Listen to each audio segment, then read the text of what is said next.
Assalamualaikum warahmatullahi wabarakatuh.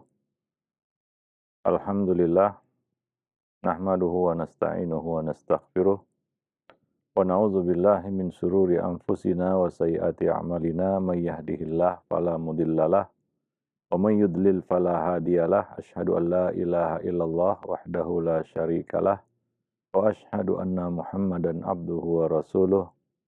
Ya ayyuhalladzina amanu ittaqullaha haqqa tuqatih wa la tamutunna illa wa antum muslimun wa ba'du. Para pemerhati roja, kaum muslimin dan muslimat yang dimuliakan Allah, alhamdulillah segala puji milik Allah Rabb semesta alam. Salawat dan salam atas Nabi kita Muhammad sallallahu alaihi wasallam, keluarga beliau, sahabat beliau dan umat beliau sampai hari kemudian. Para pemerhati roja, kaum muslimin dan muslimat, rahimani wa rahimakumullah, pada kesempatan siang ini kita kembali bertemu dan masih bersama buku Talbis Iblis, dan pada kesempatan siang ini kita akan lanjutkan pokok-pokok pembahasan yang ada di dalamnya. Kita masih membahas tentang sikap dan perbuatan kaum sufi di dalam perjalanan mereka.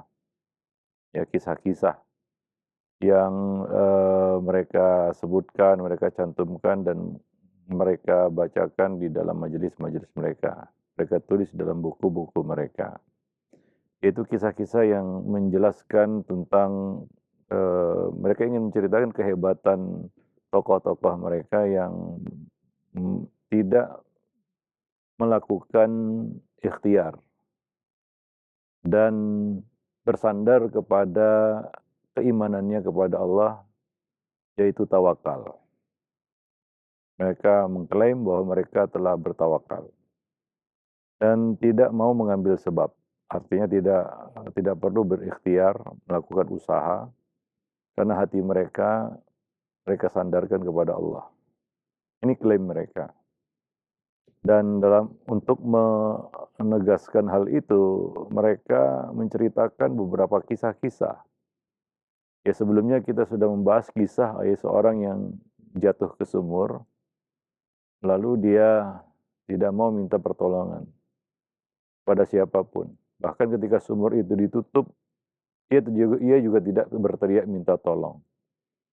Ya, namun anehnya di kisah itu tiba-tiba ada binatang buas menjulurkan kakinya, kemudian dia raih kakinya itu, kaki hewan buas itu, kemudian dia naik ke atas. Ya, ini memang menggelikan juga kisah-kisah seperti ini, tapi itulah kenyataannya. Mereka cantumkan itu di dalam buku-buku mereka, ya, dan mereka ceritakan di dalam majelis-majelis mereka untuk menegaskan kekuatan tawakal mereka kepada Allah Subhanahu wa taala. Walaupun kisah-kisah seperti itu terdengar konyol, ya, tapi begitulah. Ya, nah kita masih lanjutkan di sini. Ini dicantumkan oleh Ibnul Jauzi di dalam kitab Talbis Iblis, ya, dari Muammal bin Al-Mughabi. Dia bercerita. Ini masih cerita tentang mereka. Aku biasa mendampingi Muhammad bin As-Samin. Pada suatu hari aku pergi bersamanya di sebuah wilayah antara Tikrit dan Mosul. Ini wilayah di Irak, ya. Saat berjalan di tengah gurun pasir, tiba-tiba ada hewan buas yang mengaum di dekat kami. Maka aku pun ketakutan dan pucat. Wajahku pucat, aku ketakutan. Dan itu terlihat jelas di wajahku. Ya, tentunya takut melihat binatang buas mengaum, ya, mendengar auman binatang buas. Ya, harimau misalnya, ya kita wajar ya takut, memang demikianlah ya, berhadapan dengan binatang buas. Ini namanya khauf tabi'i, ya. Aku pun bergegas melarikan diri. Namun Muhammad bin As-Samin memegangiku dan berkata dengan tegas, "Wahai Muammal, tawakal itu hakikatnya sekarang, bukan di masjid." Ya, maksudnya jangan lari. Ya, tetap aja di sini. Kalau betul-betul ingin menunjukkan tawakal di sini, bukan di masjid. Maksudnya bukan teori ataupun cerita di masjid. Tapi kalau betul-betul tawakal kepada Allah, jangan lari. Tetap kamu di tempatmu. Ya ini, salah satu di antara banyak kisah yang menjelaskan kepada mereka bahwa mereka menolak untuk mengambil sebab, berusaha. Dan mereka mengklaim bahwa itu menafikan tawakal. Ya, siapa yang nggak takut binatang buas? Ya, secara tabiat manusia ya takut kepada sesuatu yang membahayakan dirinya dan tentunya dia akan berusaha untuk lari. Ya, ya, Nabi juga mengatakan, "Firra minal majzum, firaraka minal asad." Larilah dari atau penghindarlah ya dari orang yang terkena penyakit sopak atau kusta sebagaimana engkau lari dari seekor singa. Ya artinya wajar kalau seorang itu takut binatang buas dan lari. Ya, reaksi alamiahnya ya seperti itu. Kita berusaha untuk menghindari binatang buas, bukan menantangnya. Ya, karena itu namanya kita, menyerahkan nyawa namanya ya. Tapi di sini dalam kisah ini ya, justru dari salah seorang tokoh sufi yang bernama Muhammad bin As-Samin melarang teman perjalanannya untuk lari, tetap di tempat. Kalau betul-betul tawakal jangan lari. Nah ini suatu yang, wallahu alam terhadap kebenaran kisah ini, apa benar-benar seperti ini. Tapi kalaupun benar ya mungkin dia nggak hidup lagi begitu ya, karena yang ada di depannya binatang buas. Nah demikian, wallahu alam bisawab. Nah kisah-kisah begini kan bisa mengelirukan. Ya orang yang jahil lalu meniru ini, lalu ketika dia berhadapan dengan binatang buas, lalu dia mengatakan, wah saya bertawakal, kalau mau tawakal sekarang, begitu ya. Lalu dia diterkam binatang buas itu. Tentunya ini merugikan dia, ya. Dia kehilangan nyawa karena itu. Ya, dan karena terinspirasi mungkin dengan kisah-kisah seperti ini, padahal kisah seperti ini belum tentu jelas kebenarannya, ya. Nah, demikian wallahu alam bissawab. Jadi ini menafikan ya apa yang dilakukan oleh ya para salaf. Nabi menghindari hal-hal yang membahayakan, bukan menantang bahaya. Allah mengatakan wala tulqu biaidikum ila tahlukah, jangan kamu lemparkan dirimu kepada kebinasaan. Wala taqtulu anfusakum, jangan kamu binasakan dirimu sendiri, ya. Jadi kita tidak boleh membahayakan diri kita sendiri. Maka kita harus cari jalan untuk menyelamatkan diri, bukan membiarkan diri kita dalam bahaya, ya. Nah, demikian. La darar wala dirar, tidak boleh memodorkan diri sendiri dengan sengaja menantang bahaya. Jadi kisah-kisah seperti ini berbahaya bagi orang-orang yang nggak paham, nah, kemudian dia jadikan sebagai inspirasi atau pedoman dalam hidupnya, dia bisa mendapatkan bahaya besar ya, ketika dia tidak berusaha untuk menghindari hal-hal yang membahayakan dirinya. Dengan klaim tawakal kepada Allah Subhanahu wa taala, ya. Nah, wallahu alam. Penulis berkata, yaitu Ibnul Jauzi mengatakan, tidak diragukan lagi bahwa pengaruh tawakal akan nampak pada hamba yang bersikap tawakal di saat menghadapi kesulitan. Memang tawakal itu lebih ditekankan pada saat orang itu mendapatkan kesulitan. Dia perlu tempat bersandar, hatinya perlu sandaran. Dan dia perlu menyandarkan hatinya kepada Allah Subhanahu wa taala, ya. Namun tawakal itu bukan berarti harus menyerahkan diri ataupun harus melemparkan diri kepada bahaya, cari-cari masalah, cari-cari bahaya, cari mati istilahnya. Ya, seperti menyerahkan diri kepada hewan buas. Bahkan kata beliau, hal ini tidak boleh dilakukan.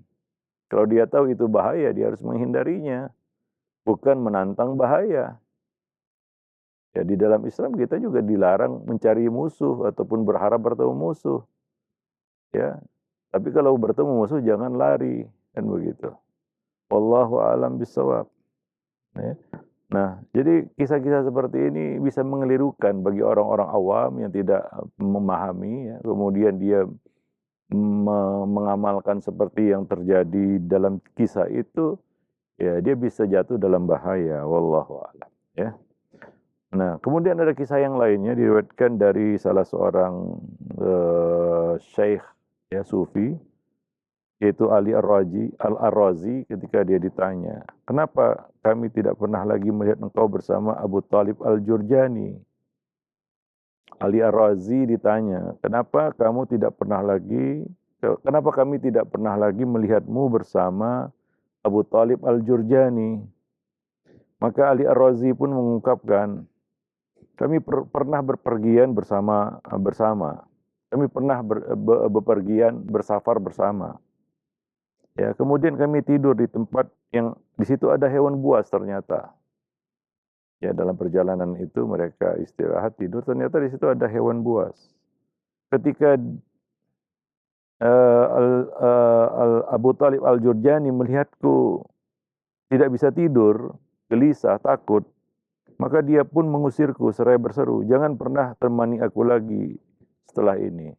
Itulah sebabnya katanya dia tidak pernah lagi bersama Abu Talib Al-Jurjani karena peristiwa itu. Ya, mereka bersafar bersama, kemudian mereka singgah di satu tempat, di situ ada hewan buas. Karena dia takut, ya, nggak bisa tidur, ketakutan, maka ya Abu Talib Al-Jurjani ini mengusir dia. Maksudnya adalah supaya dia nggak perlu menunjukkan rasa takut, ya sampai nggak bisa tidur gitu ya. Tidur aja, santai aja begitu. Walaupun di situ ada hewan buas. Nah, ini juga merupakan kisah-kisah yang ya bisa mengelirukan ya bagi orang-orang yang nggak memahami ya. Pentingnya kita menyeimbangkan ya, menyelaraskan antara usaha, ikhtiar dan tawakal. Bahwa tawakal itu tidak akan sempurna tanpa ikhtiar. Ya, dan tawakal itu adalah wujud dari ikhtiar kita. Ya, setelah kita melakukan usaha, maka kita pun menyerahkan urusannya kepada Allah. Itulah kita katakan pondasi tawakal kita, yaitu ikhtiar. Itu pondasi tawakal. Tanpa itu nggak ada tawakal. Ya wallahu a'lam bishawab. Nah demikian. Nah gara-gara peristiwa itu Abu Talib Al-Jurjani tidak mau lagi bersafar bersama Ali Ar-Razi. Ya, itulah sebabnya Ali Ar-Razi ini tidak pernah bersama Abu Talib lagi. Ibnul Jauzi mengomentari ya, beliau mengatakan, Abu Talib Al-Jurjani di sini telah bersikap melewati batas.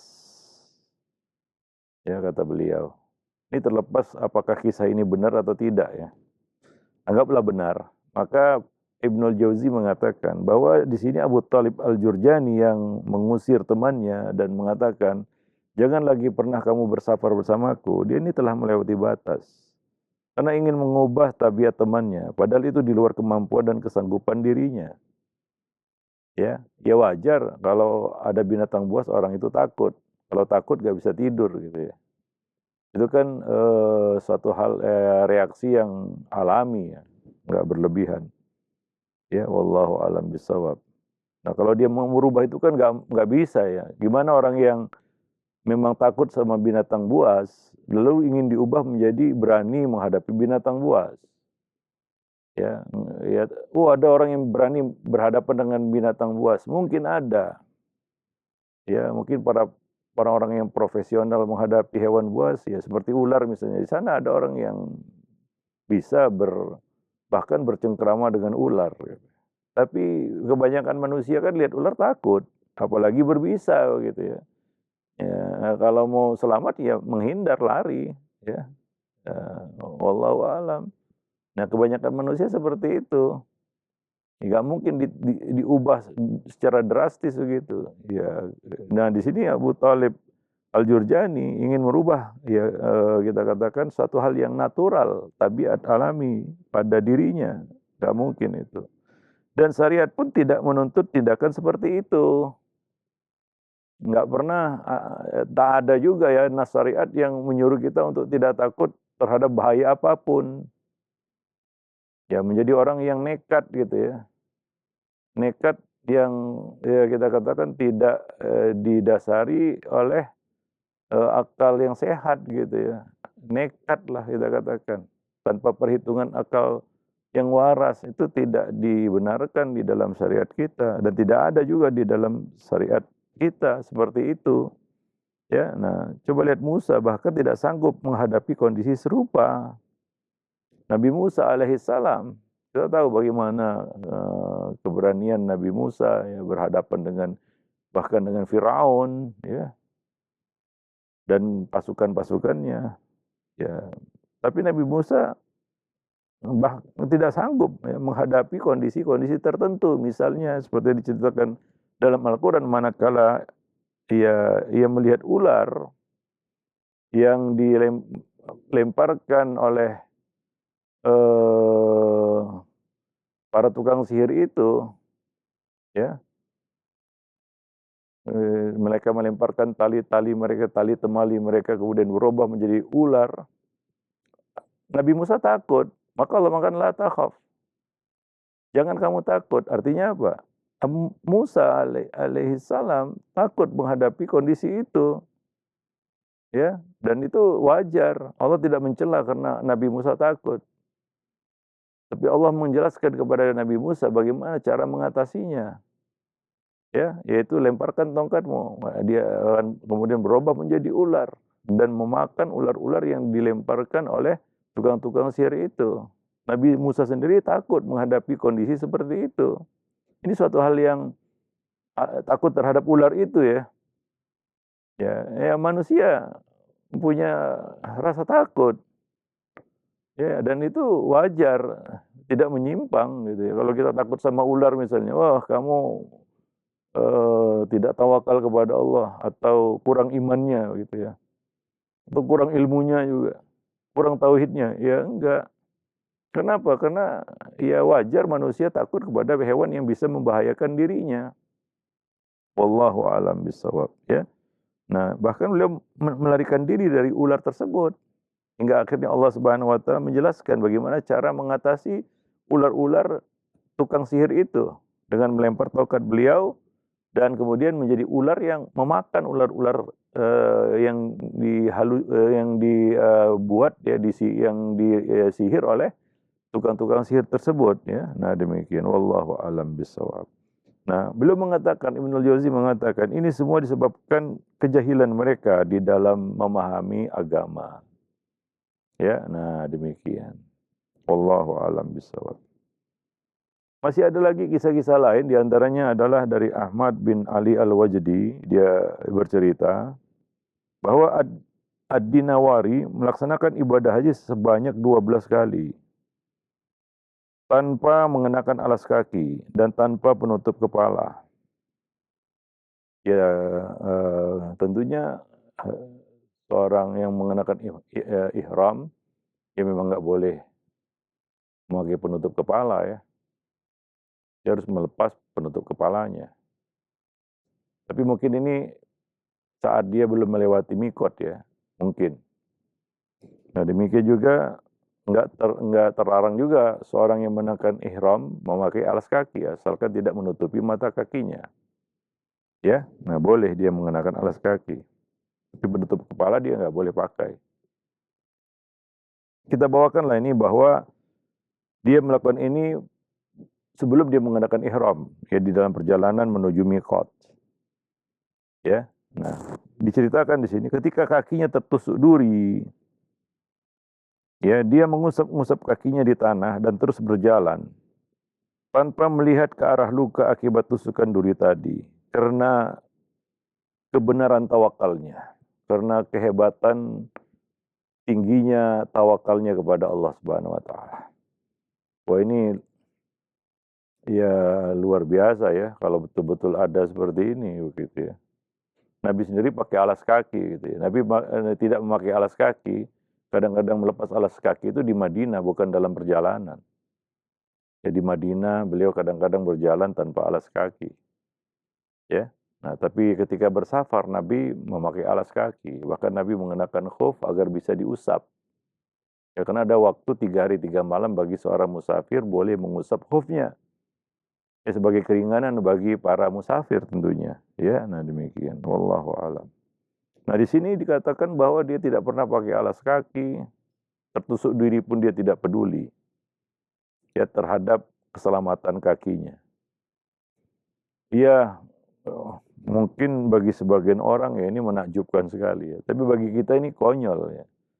Ya dia bisa pakai khuf, dia bisa pakai sepatu ya, dia bisa pakai alas kaki yang bisa melindungi kakinya. Dan dia tidak boleh mencederai, melukai dirinya sendiri. Itu termasuk menyiksa diri sendiri.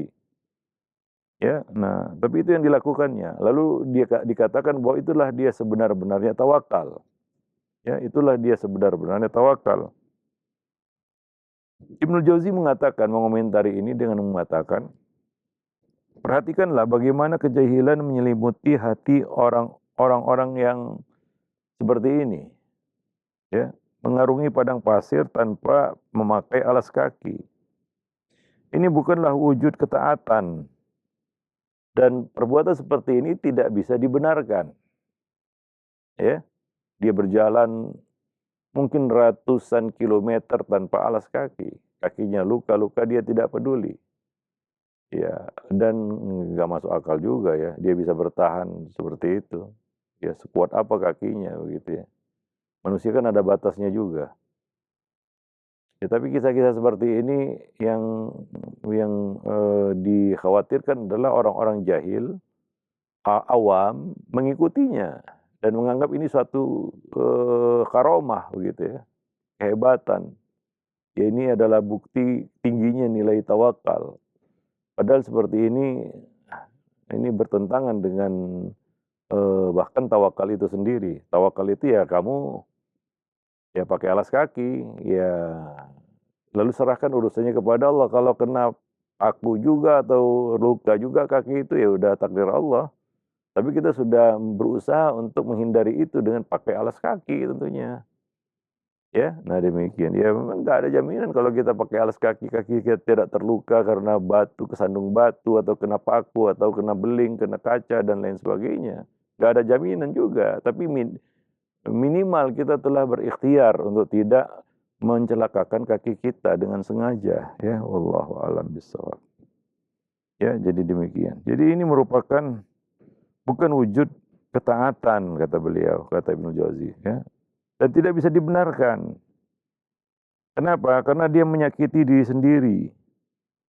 Ya, dia menyakiti dirinya sendiri. Sama halnya dengan tidak mengenakan penutup kepala. Ya, kalau dia pakai ihram tentunya dia tidak boleh menutup kepalanya ya. Kita ambillah ini bahwa dia dalam perjalanan menuju mikot. Dia tidak pakai penutup kepala mengarungi padang pasir. Betapa panasnya padang pasir itu. Ya. Nah, itu bisa membuat stroke dia. Ya, dengan tidak memakai penutup kepala. Bahkan jangankan payung penutup kepala aja dia tidak pakai gitu ya, apalagi payung gitu ya, atau dia berteduh ya. Nah demikian, wallahu a'lam bishawab. Lalu ya kita kata ketaatan seperti apa yang didapatkan dengan cara zalim seperti ini? Takarub apa ya? Ibadah apa yang bisa didapatkan ya, ibadah seperti apa yang bisa didapatkan, diraih dengan cara zalim terhadap diri sendiri seperti ini ya. Dan ini jelas bertentangan dengan nas-nas syariat yang melarang kita untuk melemparkan diri kepada kehancuran. Ya, jadi ya satu hal yang kita khawatirkan adalah hal ini ditelan mentah-mentah oleh orang-orang awam, kemudian mereka melakukannya. Ya, ya seperti orang hari ini mungkin pakai kendaraan ya. Lalu dia tawakal aja, dia nggak periksa kendaraannya, bagaimana kondisi bannya, bagaimana kondisi rimnya, sementara dia berjalan keluar kota yang melintasi gunung, banyak jurang, ya dia tidak cek kendaraannya. Ya ada kalau di bengkel itu cek keluar kota ya kalau kita mau keluar kota. Lalu dia berkata, saya tawakal aja, kalau selamat ya selamat, kalau nggak selamat nggak selamat. Dia nggak bisa seperti itu. Kita wajib ya mengecek kondisi kendaraan kita, siap nggak keluar kota, bannya bagaimana, gundul atau tidak, sudah berapa persen, ya, karena ban-ban tertentu itu ada masa pakainya, lalu berapa beban yang dia bawa, ya, berapa kecepatan yang boleh dia tempuh dengan kondisi ban itu, sesuai dengan Ya kode ban itu sendiri ada kode-kode kecepatannya di situ. Itu masih ban, belum yang lain-lain lagi yang harus dia cek sebagai bentuk kesiapannya untuk pergi keluar kota. Bukan bonek modal nekat, ya. Lalu dia pergi begitu saja tanpa melakukan ikhtiar untuk selamat, ya. Nah, ya kalau dia celaka, yang celaka bukan dia saja di jalan raya ya. Orang lain juga bisa turut celaka, bahkan mungkin orang lain lebih celaka daripada dia, ya. Artinya lebih menghadapi bahaya yang lebih besar daripada dia, gitu ya. Nah, banyak kecelakaan yang disebabkan oleh kelalaian para pengendara, itu yang rugi orang lain. Kehilangan nyawa, kehilangan harta. Sementara dia mungkin lolos, bisa aja. Tapi karena kelalaiannya, dia tidak mengambil asbab, ikhtiar, orang lain yang menderita. Ya betapa zalimnya orang seperti ini ya. Para pemerhati rojak kaum muslimin dan muslimat yang dimuliakan Allah. Nah itu tentunya tidak boleh dilakukan oleh seorang muslim yang peduli ya terhadap keselamatan orang lain. Jadi bukan modal nekat seperti ini gitu ya. Wallahu a'lam bishawab. Maka dikatakan oleh Ibnu Jauzi, ya, takrub seperti apa yang didapatkan dengan cara zalim seperti ini? Ya, ini bukan ketaatan. Ketahuilah, andai bukan karena kewajiban membuka kepala selama seorang berihram, niscaya tidak menutup kepala yang menjadi bagian dari syariat umrah dan haji itu tidak ada artinya. Ya, nah demikian. Ya, wallahu a'lam bishawab. Nah, artinya apa? Kalau dia tidak sedang ihram, maka lebih baik dia menutup kepalanya. Ya, dalam perjalanan melintasi, menyeberangi, mengarungi padang pasir yang panas. Ya, panas atas bawah itu. Apalagi dia nggak pakai alas kaki. Gitu. Ya, padang pasir itu sendiri panas. Kemudian udara di padang pasir itu juga sangat terik. Ya. Kalau dia nggak pakai penutup kepala, mungkin dia bisa kena stroke gitu ya, karena sengatan panas matahari. Ya berbahaya juga bagi manusia. Maka dia harus mengambil sebab dengan memakai penutup kepala. Atau ya kalau sekarang kita bisa pakai payung ya, menutupi kita katakan kepala kita.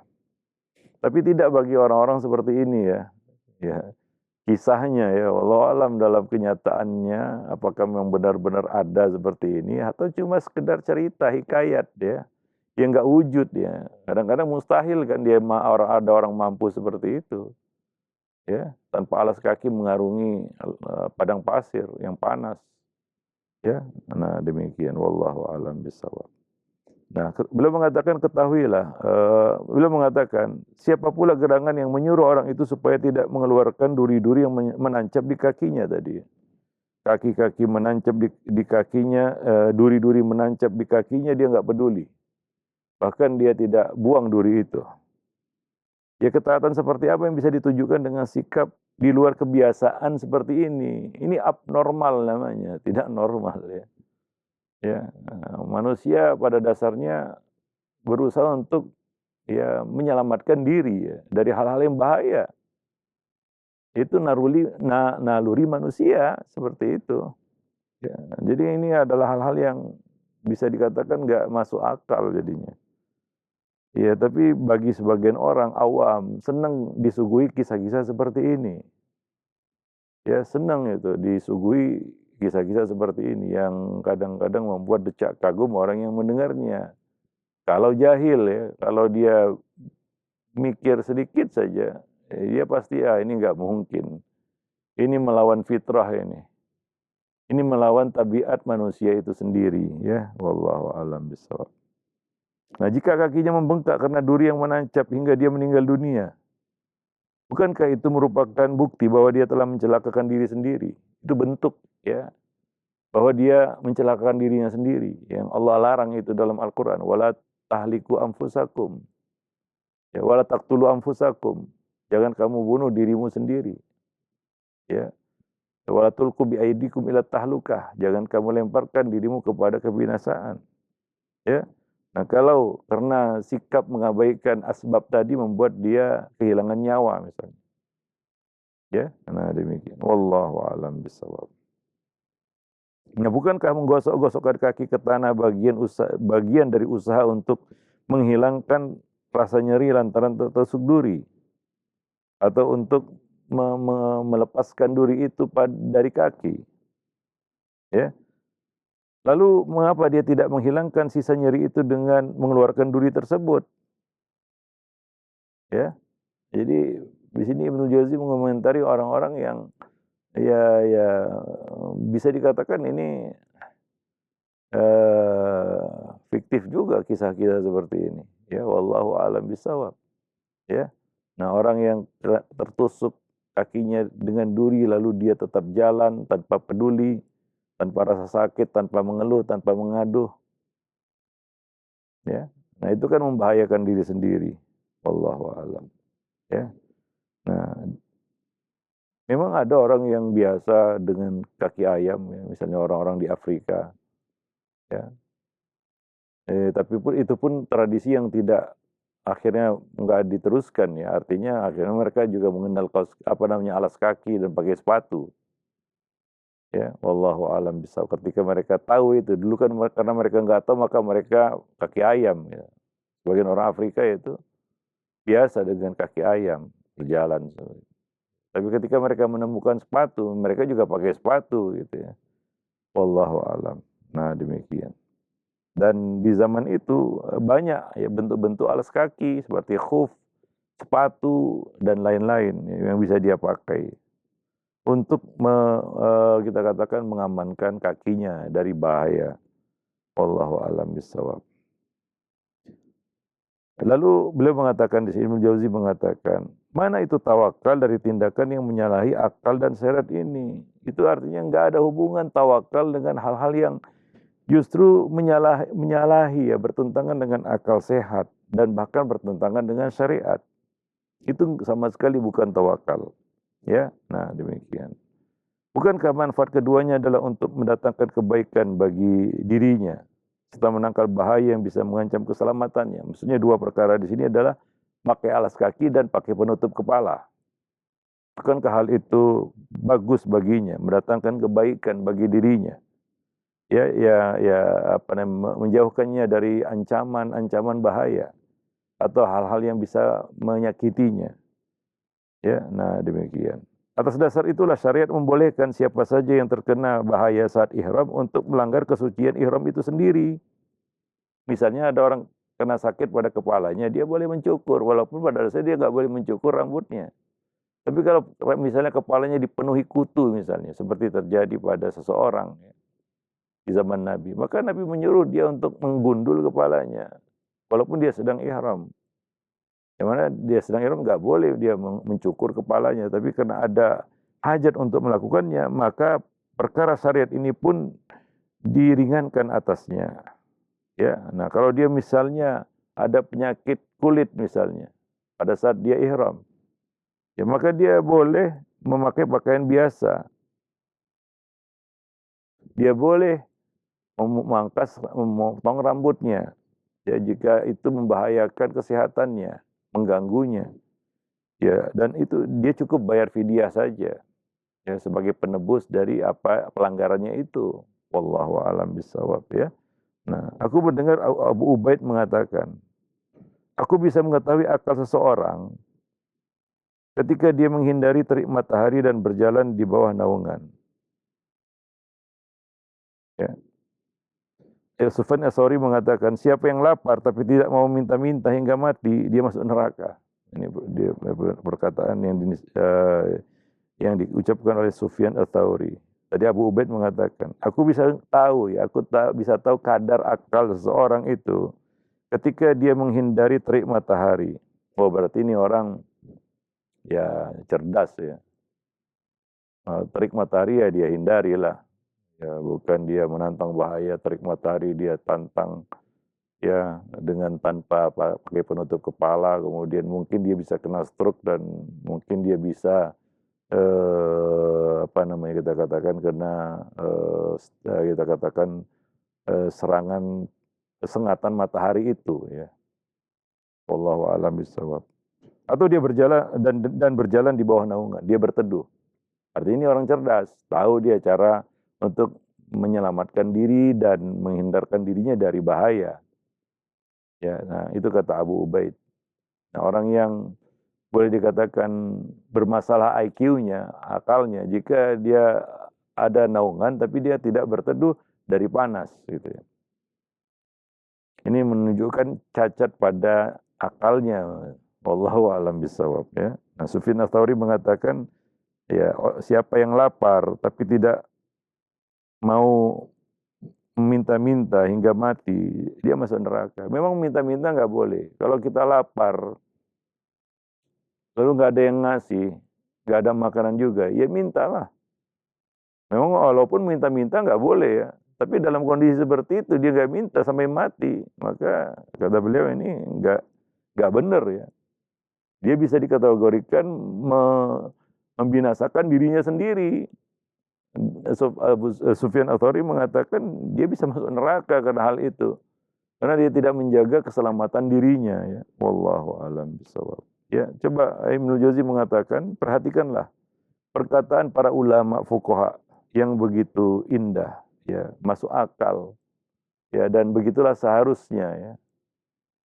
Karena agama itu ya juga tidak agak bertentangan dengan akal sehat.